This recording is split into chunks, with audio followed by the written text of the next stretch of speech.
Welcome back to the Kenton Theatre in Henley-on-Thames. My name is John Shafley and I'm Chief Revenue Officer here at FIPP. And this next session is a conversation with News UK looking at driving revenues with publisher data. This is being hosted once again by Michelle Myers of Wright Media. And before I hand over to Michelle, just a bit of housekeeping. Do look at the Q&A box and the chat box at the bottom. These sessions are supposed to be interactive. There's an enormous amount of content, so please do ask questions. Michelle, who's hosting this, will either ask those during or she'll wait until the end, dependent on the relevance. Just a little bit about Wright. Wright Media is a full-service global content licensing agency. It partners with traditional publishers, digital media, companies and large content creators to strengthen their relationship with brands and consumers by creating breakthrough licensing programs. Michelle joined Wright Media in February 2020 after 25 years in publishing, including most recently, she was Chief Revenue Officer at Condé Nast, Brides and Lucky magazine, and was founder publisher at People's Style Watch. And I think that's probably enough for me. I'm now going to hand over to Michelle. Oh, thanks, John, for the kind introduction. And I'd like to begin by thanking our sponsor, Permutive, for hosting today's session and sharing a little bit about their company.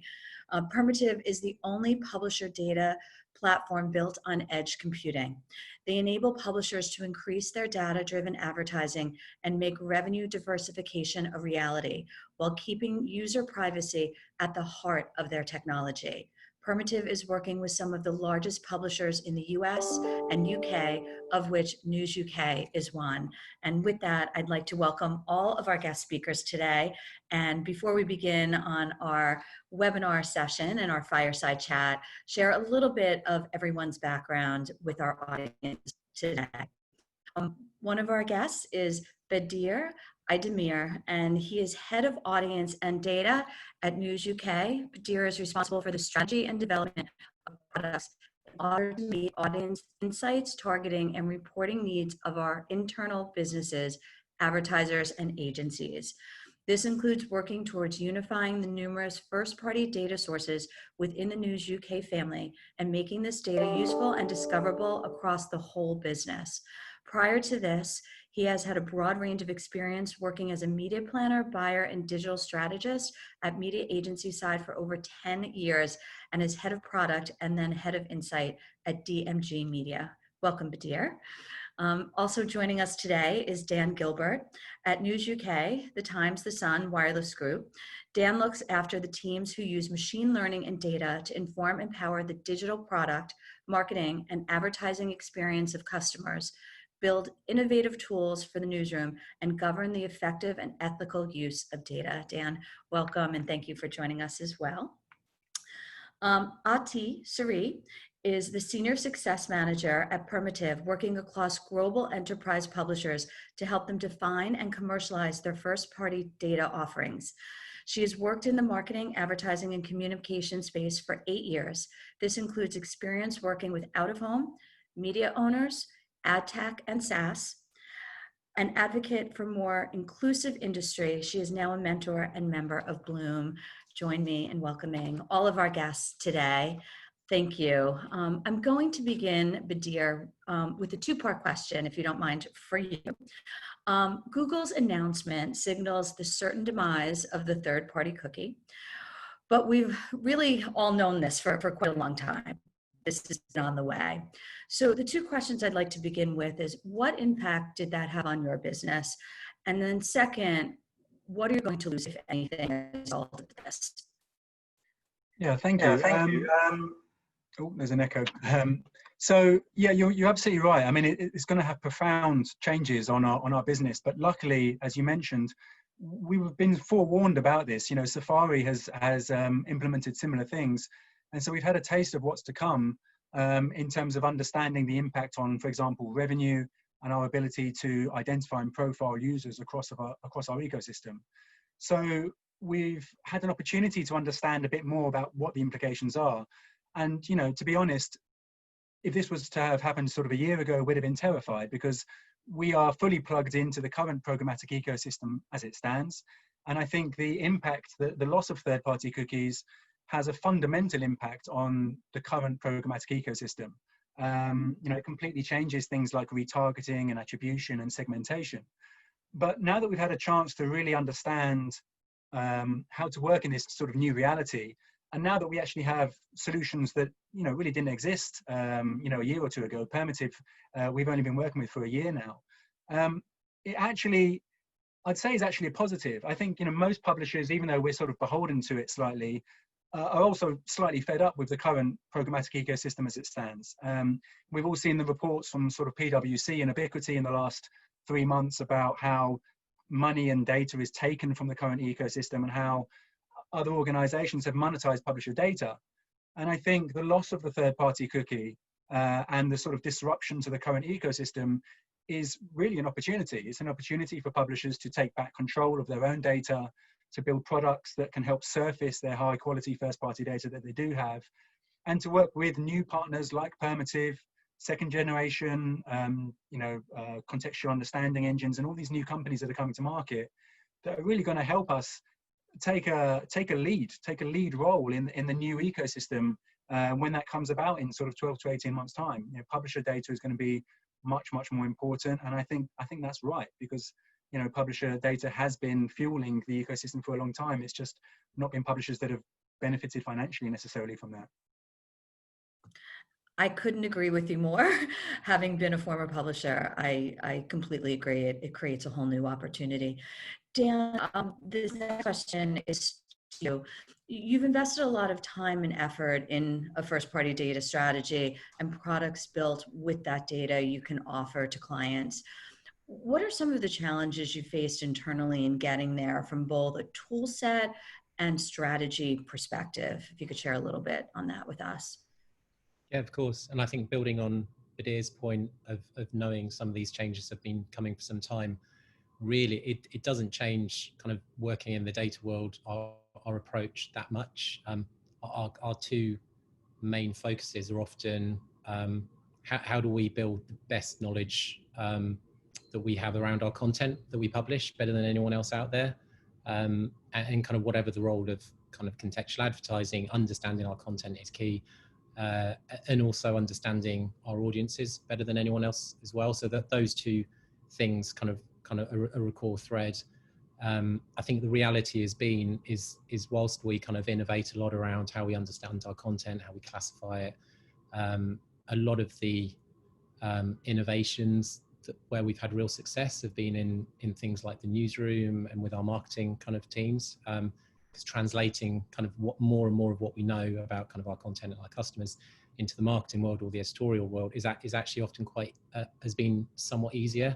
There's been a lot of friction in the past with taking a lot of that amazing insight we have and actually integrating it into kind of the ads ecosystem, kind of with a lot of kind of the legacy tools. So Permutive has been a huge help because we do know a lot, but you need kind of modern kind of tools that have been built on cloud infrastructures from the get-go that can accommodate all of that knowledge we have. So I think there's been a lot of friction in the past, but I think the pace of innovation we see in what we do around advertising has now picked up with kind of what we've previously done with marketing and the newsrooms.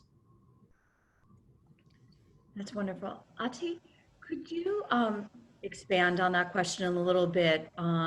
Any challenges you see or opportunities? You handle so many clients globally at Permutive, and I'd love to get your insight on this question as well, how you're handling with other companies in your portfolio. Yeah, absolutely. And I think a lot of our publishers have had similar trends to News UK and have gone along the same journey. I think some are still quite heavily reliant on third-party data, and they're along this journey of reducing that reliance and really understanding, okay, what data points do I need? What are my advertisers asking of me? What data points are missing? And how can I build that data strategy? And I think equally there's understanding that from a technical point of view and like an implementation point of view. What data do I need? How can I collect it? How can I connect my data points from my marketing team and that subscription data that I'm collecting, and that feed that into my advertising side of the business? But I think within that, there's kind of another challenge in making that commercialized and making that really easy for your sales teams to adopt. I think it's really easy for us to talk about data. It really comes quite naturally to a lot of us probably in this panel today. But for some sales teams, and making that really easy and tangible for them, that's kind of a challenge that is really important for our customers, and being able to make sure that they can talk, their sales teams can effectively talk about the value of the first party data that they have in market, and allow them to effectively talk about that with agencies, and allow them to really ensure that they are addressing buyer pains with the publisher solutions that they have. That's wonderful. This is a question both Bedir and Jan, if you could answer for your respective roles. What improvements have you seen switching DMP and implementing other tools? Probably Dan, maybe the first part on that. And then Bedir, if you could talk to the internal buy-in that was necessary for that. I'd love to hear both of your sides on this question. Dan, could we start with you? Yeah, of course. And I think, yeah, back to my earlier point around the friction. So if you work for a large publisher, you're rarely short of data and information around kind of the nature of the content you're producing, the nature of the ads you're serving, the nature of kind of how audiences are engaging that with that.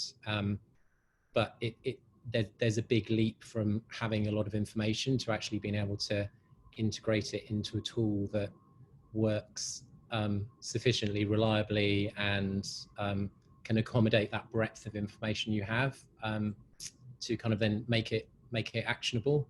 And so for us, kind of the DMP switch was a really important step that we made. And people talk a lot about things like real time, and often that the notion of kind of having real time data is somewhat overhyped, but the ability to kind of essentially the ability to experiment with kind of creating new audiences, creating new segments, and not have to wait kind of days or even weeks quite often to understand what the impact that has had is really important. So it's less about the kind of the real time for real time's sake, but the ability to kind of experiment, because you never know what's going to work really when you're working with data. And so kind of a tool that, or a system that allows you kind of to test new things is invaluable. Yeah, I mean, in terms of buy-in, I think we've been lucky really, because I think publishers realized sort of 2-3 years ago that other organizations were really sort of eating their lunch. And I think if we look back to what we were doing 2-3 years ago, you know, social logins, Facebook sharing buttons, you know, Facebook activation pixels across the whole of our site, you know, lots and lots of other examples where we were sort of happily empowering other organizations to take our data, build products off the back of it and monetize it. And we didn't even know that was happening at the time. You know, we were so behind the curve, I think, publishers, in terms of, you know, Dan's right, we were using data for marketing and for editorial, but really in terms of other companies building ad products off the back of publisher data, we had no idea. So I think when we sort of woke up to that 2-3 years ago, every publisher sort of piled into first generation DMPs. And I think we gave ourselves some leeway. We basically said, look, let's spend a year or two figuring out what data we're generating, where does it live, how can we capture it, how do we combine it. This is pre-GDPR, so we weren't thinking about things like consent or compliance even. It was just, where is this data, who's generating it, what contract is covering this data, how do we get our partners to share it with us, what language is it encoded in even. So we had a massive period of exploration, a massive period of just gathering data before even knowing really what we wanted to do with it. And that was good for us, because it meant that we could just crack on. We could just sort of, you know, see what was there, see what we could gather, and then think of use cases for that. And I think, you know, it's actually quite unusual in a large organization to be given permission to just go out there and get what you can, and then think about productizing and monetizing and justification later on. In fact, in my experience, it's very rare that you're allowed to do that. You know, that goodwill is now gone.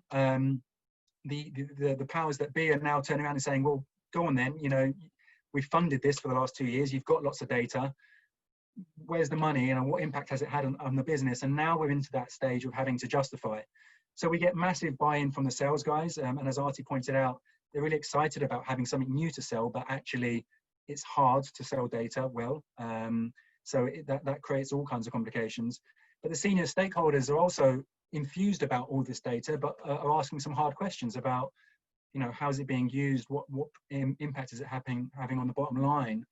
But I think we're quite lucky because I think the conversation has moved on so much, and we have cheerleaders now. We have people like Permutive in market who are cheerleading publisher first-party data.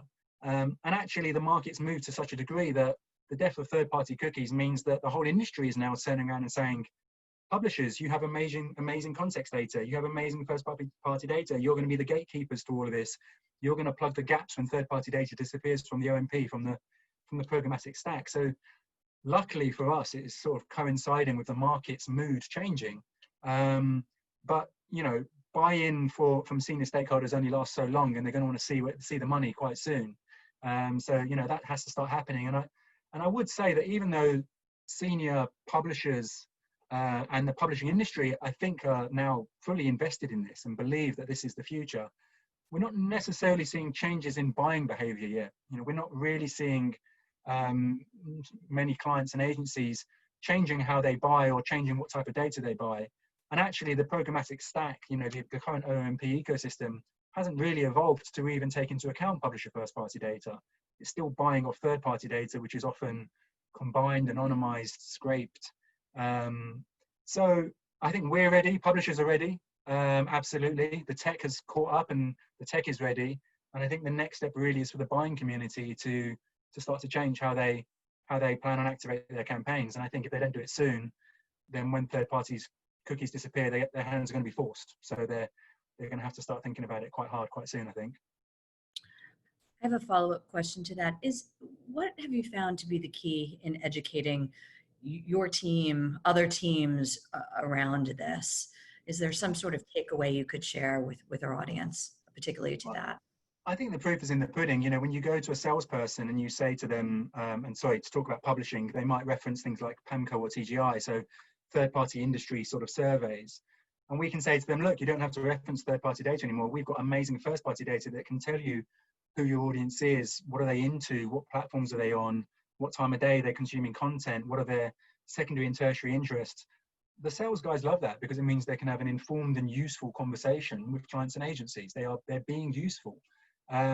So I think the proof's in the pudding. We create these products and we take them to market, and the market says, wow, I didn't know that. That's great. That's great insight. Or, you know, I've targeted using this data, and my brand awareness has risen by X amount, or my CTR, God help us, has improved by X percentage. Then there you go. The proof is there. And I think that'll be the next step, is to sort of really prove that this stuff works. And we're starting to see those case studies come out now to show that first-party data often and contextual data is often much more effective than third-party data. It seems like you're really creating, with Permutive's help, a solution-based sales rep that's there, you know, really helping build solutions for the clients. I know I was always pushing my team. You want to, you know, go and talk to clients and help solutions. And Aarti, staying on this question, can you share a little bit about what you're seeing with other clients that you deal with in your portfolio as well in relation to education? Yeah, absolutely. I think education is kind of the fundamental backbone of getting this out in market and doing it well. I think when it comes to sales enablement, and this is something that I'm quite passionate about myself, and really helping our publishers sell in a really solution-oriented way, as you said, I think there are kind of three key things.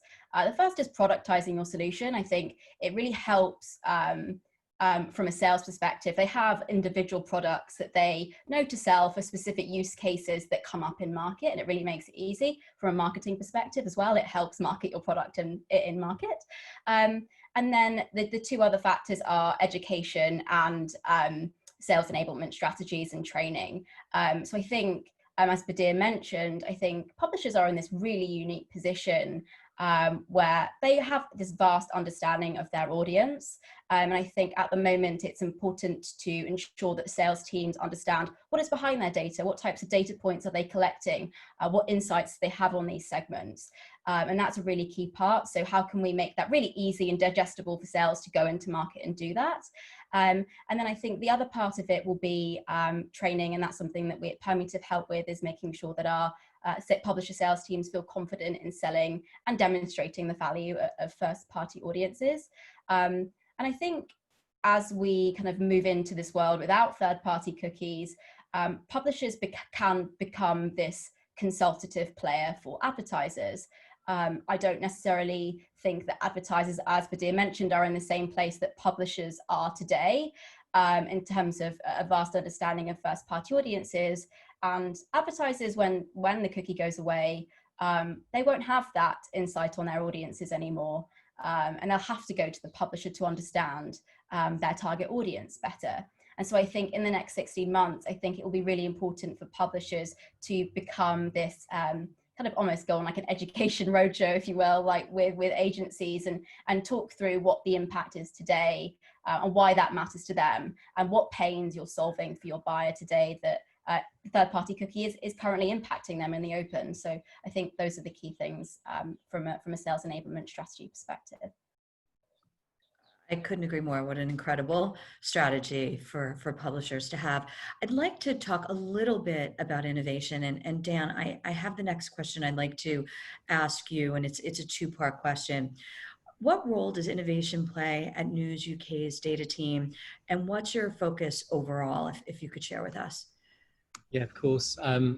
So for my team in particular, it's absolutely core to what we do. So the data team includes people who kind of do data engineering, data science, and then building data products on top of that for our core customers like Bedir. In terms of, and so there's kind of innovation going on all over the place. The least glamorous part of innovation, but kind of slightly going back to what Aarti was saying, is really around good data governance and understanding what data we have, where it lives, what's its provenance. Because again, it's easy to have lots of data and information and very difficult to actually make that accessible and visible to the sales teams and the people who really need to be empowered to understand that. So it sounds incredibly unexciting, but kind of trying to innovate around being good with governance and discoverability of our data is one core thing. And a lot of the products and tools we're building with Bedir kind of play to that and hopefully pass the benefits through to advertisers. I think on the other side is we're kind of always trying to innovate and build new data products.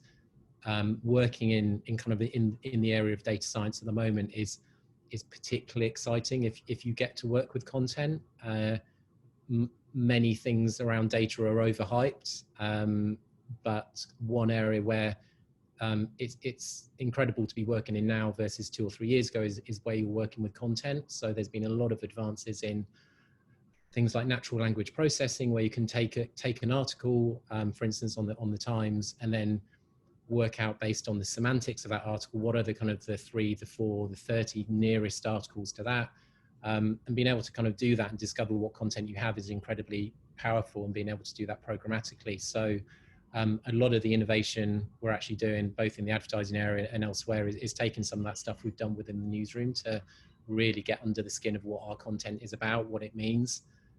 So it's kind of, that's probably the more exciting side, to be fair. Thank you. Bedir, I'm going to pass this next question to you because I'm sure privacy is an issue for lots of publishers.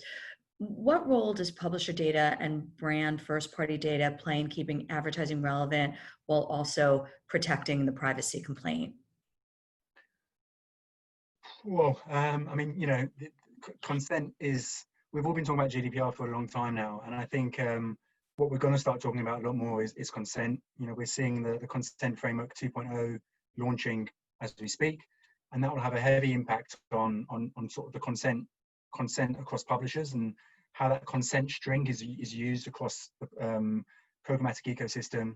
I think the ICO is going to start going after advertisers. I mean, they've been talking about going after publishers for some time. I think the reality is they've now realized that actually it's clients' money that's funding this sort of murky ecosystem as it currently stands. And I think the ICO are going to start thinking about, well, actually, advertisers are going to have to start proving that they are honoring the consent string across the open marketplace. And I don't know many advertisers at this moment in time that could do that, because they're not, you know, as again, as PwC showed us a month or two ago, even the best advertisers in the world, you know, paying these police middlemen to sort of do this for them, are still appearing across 100,000 websites. So, you know, we're going to see much more issue around sort of consent. It's publishers that have that one-to-one relationship with their users, and I think it's publishers that are able to explain that value exchange, and to explain to users that, you know, we monetize through ads. If you look at what, you know, The Guardian and the way that they're monetizing through their sort of their notices, it's, you know, you're getting this content for free, but it's free because we're funding this site for advertising, and that advertising is really has value based on data. And I think that's the bit that needs to be made clear. We need to get the value exchange clearer to the user. We need to make it really clear that when they do agree to sort of share their data, that we are honouring that, and we are sort of doing that in a completely sort of privacy compliant way. I think, you know, ultimately the way the OMP works, the open marketplace works at the moment, you know, data is listened in on, leaked, combined, you know, scraped, taken, whatever you want to call it. It is in no way GDPR compliant currently, and something has to change. And I know a lot of businesses have a vested interest in keeping the status quo, but I think that's not gonna cut it. I don't think that's how it's going to be in sort of 18 months. So yeah, privacy is key, whether we like it or not, and I think publishers are well placed to sort of leverage that relationship with their users to sort of make sure that we can still have that monetizable relationship with them. Aarti, as a thought leader in the industry, could you share your thoughts on that question as well? Yeah, absolutely. I think the world in which we're going into in the next 16 to 18 months time is one that privacy has always got to be respected. Otherwise we'll end up where we are today, with the likes of the OMP and data leakages. And so I think what's important is really kind of thinking about the web in two ways. One, which is your authenticated web, which news are great. You've got all this great information about your users and your subscribers, but you also have the anonymous part of the web, which is kind of the default state for a lot of our users on the web. And I think what is unique is that publishers have this vast understanding of their anonymous web. They have intense signals that you can pull. You have all this great contextual information and behavioral information that ultimately mean that publishers become the kind of the keys at which buyers will now buy data in the next 60 months time. And I think in order to do that, there needs to be trust. I think fundamentally that has not existed in the industry in terms of trust of data, transparency in the data. And as Bedir mentioned, the ISBA report highlighted that again. And I think trust and transparency are key, privacy and also scale of your data, and making sure that you have technology that is aligned with what the browsers will be doing and what regulators will be doing. I think making sure that you have the right technologies on board that are aligned and are always putting privacy first, I think you will succeed in this new world because you're aligned with where the world is moving and where the puck is heading. And I think that's really important. Thank you.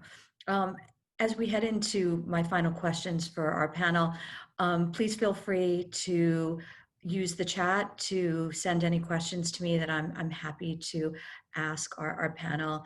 So this question is for each of you. Dan, I'd like to start with you. Bedir, go to you, and then Aarti, end with you. My last question is, what advice would you give publishers that are looking to improve their data strategy? Sounds cheesy, but collaboration within the business. Again, not to keep talking about things that aren't just advertising, but wherever we've had a success,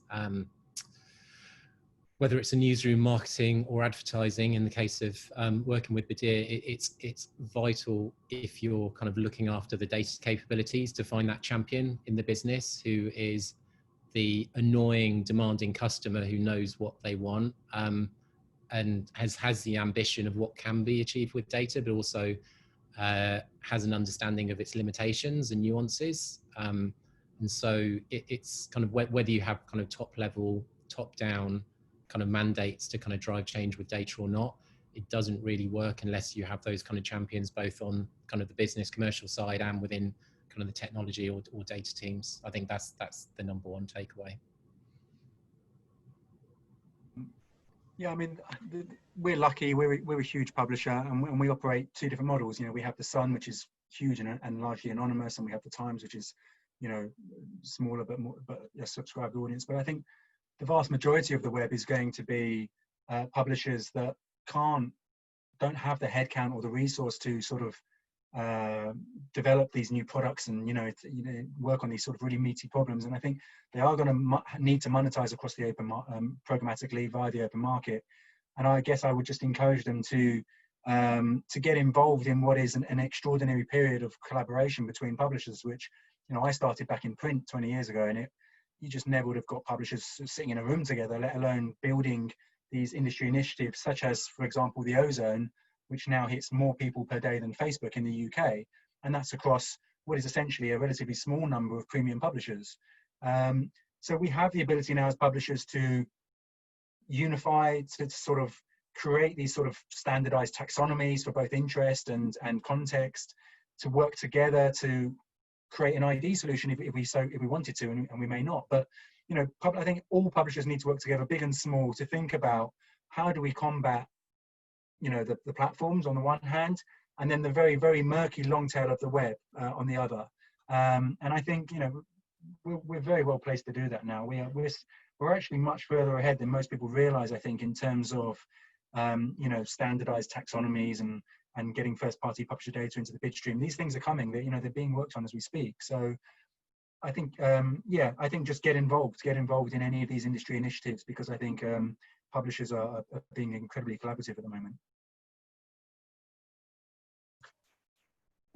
I think for me, the takeaway would be invest in the right technology. When third-party cookies go away, make sure that your technologies aren't reliant on third-party data, that ultimately it does protect user privacy and respects user privacy and works across all browsers.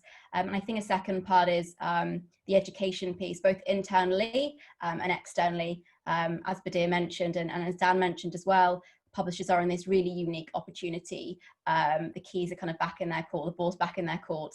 And I think educating the buy side, building these consultative relationships is important. So equipping your sales team with the right tools to do that, so that you can really excel and drive revenue and momentum forward.